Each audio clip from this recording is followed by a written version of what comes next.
પાટણ જિલ્લાના હારીજ પોલીસ સ્ટેશનની ઘટના હારીજ પોલીસની દાદાગીરી અને જોહુકમી આવી સામે।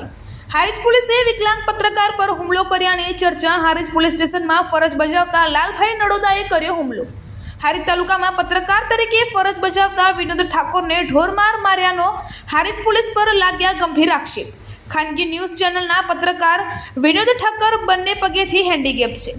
પત્રકાર વિનોદ ઠાકોર ગત રાત્રે હારીજમાં થયેલી માથાકૂટ બાબતે વિગત લેવા ગયા હતા Harij police station. Harij police સ્ટેશનમાં કોન્સ્ટેબલ તરીકે ફરજ બજાવતા લાલભાઈ નડોદા દ્વારા મરાયો ઢોરમાર।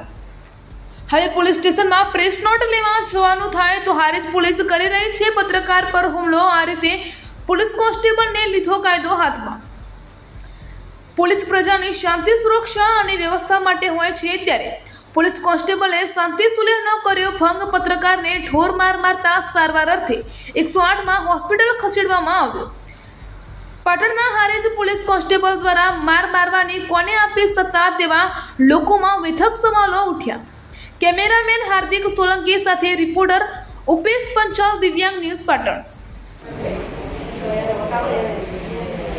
હું પત્રકાર તરીકે કામ કરું છું।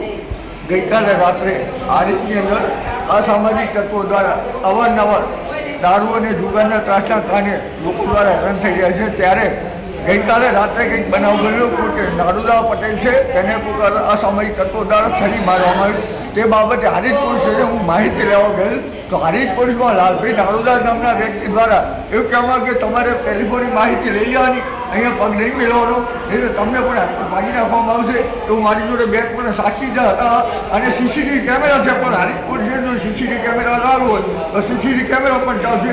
મારા પર હુમલો કર્યો।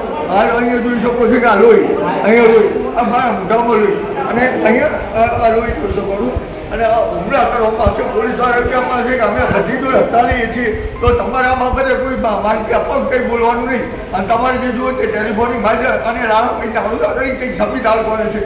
જ્યારે હમણાં એક 10-15 દિવસ અગાઉ એક ચોરીની માહિતી હતી, એની અંદર પણ એક કંઈક પોલીસ ફરિયાદ થઈ હતી અને લાલાભાઈ નારુદા છે તે જંભાવ પોતાની મનમર્યાદા રાખે છે અને જાતિ વાત રાખે છે।